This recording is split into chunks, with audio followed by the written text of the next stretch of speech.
Assalamualaikum warahmatullahi wabarakatuh. Perkenalkan, saya Dwi Hatika dari jurusan Akuntansi. Video kali ini saya akan mereview bab 2 yang bertemakan kecurangan. Tapi sebelumnya saya ucapkan terima kasih kepada perhatian yang telah diberikan oleh ibu dosen dan juga teman-teman semuanya. Sebelum masuk ke dalam materi, kita harus tahu perbedaan antara kecurangan dengan kesalahan. Kesalahan dapat diartikan sebagai unintentional mistakes, yang artinya kesalahan yang tidak disengaja. Kesalahan dapat terjadi pada setiap tahapan dalam pengelolaan terjadinya transaksi, dokumentasi, pencatatan dari ayat-ayat jurnal, pencatatan debit kredit, pengitisaran proses, dan hasil laporan keuangan. Selanjutnya, definisi kecurangan. Kecurangan dalam bahasa Inggris disebut fraud. Kecurangan merupakan suatu perbuatan yang bertentangan dengan kebenaran yang dibuat dengan sengaja dengan tujuan untuk memperoleh suatu yang bukan merupakan hak pelakunya. The Institute of Internal Auditor di Amerika mendefinisikan kecurangan mencangkup suatu ketidakberesan dan tindakan ilegal yang bercirikan penipuan yang disengaja. Menurut buku audit khusus dan audit forensik, kecurangan terdiri dari 7 unsur yang penting. Apabila tidak terdapat salah satu unsur tersebut, maka tidak ada kecurangan yang dilakukan. Apa aja sih unsur-unsur tersebut? Yang pertama, harus terdapat penyajian yang keliru. Yang kedua, dari suatu masa lampau atau sekarang. Yang ketiga, faktanya material. Yang keempat, dilakukan secara sengaja atau tanpa perhitungan. Yang kelima, dengan maksud untuk menyebabkan pihak lain untuk bereaksi. Yang keenam, pihak yang terlukai harus bereaksi terhadap kekeliruan penyajian. Yang ketujuh, mengakibatkan kerugian.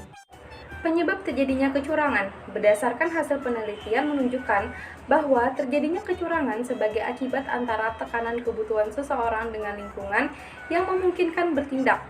Jadi, keadaan yang menciptakan peluang terjadinya fraud. Menurut buku Fraud Audit ini secara garis besar, kecurangan dapat terjadi karena beberapa faktor, yaitu yang pertama, lemahnya internal control pada perusahaan-perusahaan, yang kedua, tekanan keuangan terhadap seseorang, yang ketiga, tekanan non-keuangan, dan yang terakhir, indikasi lainnya. Selanjutnya, siapakah yang melakukan kecurangan? Kadangkala pelaku kecurangan adalah orang yang dalam keadaan bisa dianggap tidak mungkin melakukan kecurangan. Di dalam perusahaan, makin tinggi posisi pelaku kecurangan, makin besar pula kerugian yang akan diakibatkan. Beberapa jenis orang yang telah melakukan kecurangan adalah presiden direktur, wakil presiden direktur, pejabat bagian pinjaman, kasir, akuntan, analis sistem, pemeriksaan, dan operator komputer. Selanjutnya, bentuk-bentuk kecurangan. Yang pertama, kecurangan yang merugikan perusahaan. Perusahaan merupakan korban kecurangan yang biasanya dilakukan oleh karyawan jenjang menengah ke bawah. Contoh, lapping atau pergeseran uang, yaitu penggelapan uang kas dengan cara menunda pencatatan penerimaan kas. Yang kedua, kecurangan yang menguntungkan perusahaan. Kecurangan ini biasanya dilakukan oleh karyawan jenjang atas atau manajemen puncak, contohnya smoking profit, dengan pencatatan penjualan laba dan aset yang lebih besar. Yang ketiga, pencurian aktiva atau kekayaan selain daripada uang tunai. Yang keempat, pencurian uang dengan jalan tidak mempertanggungjawabkan sebagai penerimaan uang. Dan yang terakhir, pencurian uang dengan jalan melakukan pengeluaran yang tidak sah. Manajemen fraud. Manajemen fraud merupakan kecurangan yang dilakukan oleh karyawan menengah ke atas atau lebih dikenal dengan sebutan white collar crime. Tujuan dari white collar crime adalah untuk mencuri jumlah uang yang besar daripada jumlah yang kecil dan modus operasinya dengan menggunakan teknologi dan komunikasi. Kecurangan manajemen dapat dibagi menjadi dua, yaitu kecurangan jabatan dan kecurangan korupsi. Alasan yang melatar belakangi manajemen fraud adalah yang pertama, manajer yang tidak kompeten mungkin mampu menipu untuk mempertahankan diri. Yang kedua, kinerja mungkin mendistorsi untuk menjamin bonus yang lebih besar. Contohnya memanipulasi angka untuk mendapatkan bonus. Yang ketiga, laba mungkin ditingkatkan untuk mendapatkan keuntungan di pasar. Contohnya eksekutif keuangan yang ingin tahun perusahaannya naik, membuat suatu kesampaian untuk menarik orang di pasar. Gejala manajemen fraud. Yang pertama, keterlambatan laporan yang konsisten.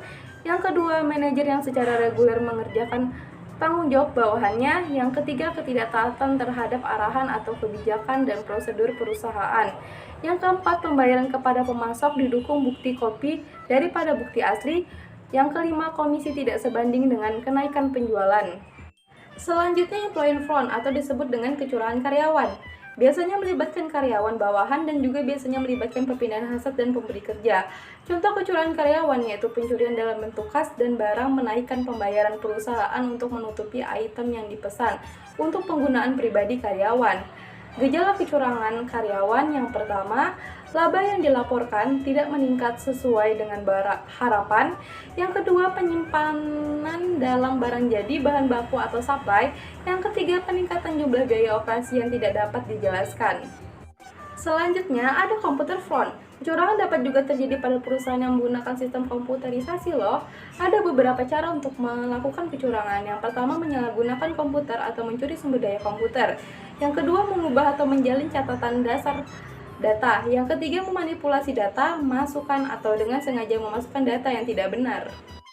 Jenis-jenis kecurangan dalam lingkungan akuntansi. Yang pertama, kecurangan korporasi.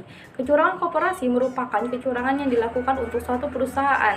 Tujuan kecurangan ini untuk memuaskan kebutuhan jangka pendek.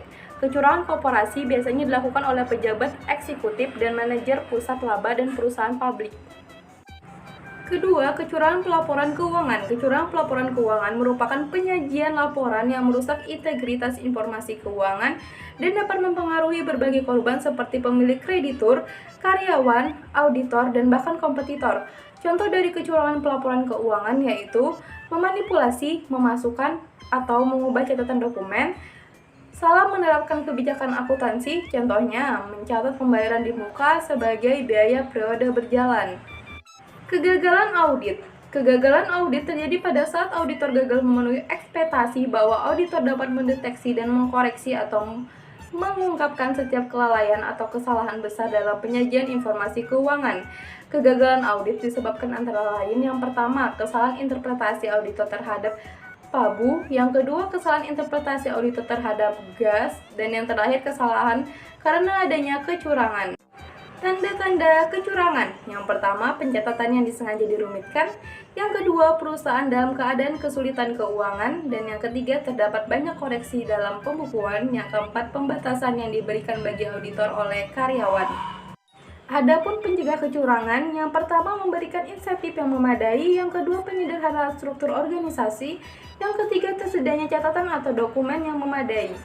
Yang terakhir ada teori Gone, G yaitu grit yang artinya kecelakaan, ketamakan, dan kerakusan, O yaitu opportunity yang artinya kesempatan, N itu need yang artinya kebutuhan, E itu exposure yang artinya pengungkapan. Jadi faktor grit and need merupakan perubahan individual yaitu suatu faktor yang berhubungan dengan individu pelaku kecurangan. Sedangkan faktor opportunity dan exposure merupakan faktor generik atau faktor umum yang berhubungan dengan organisasi. Mungkin ini saja yang dapat saya sampaikan. Sampai jumpa lagi di next video. Dadah!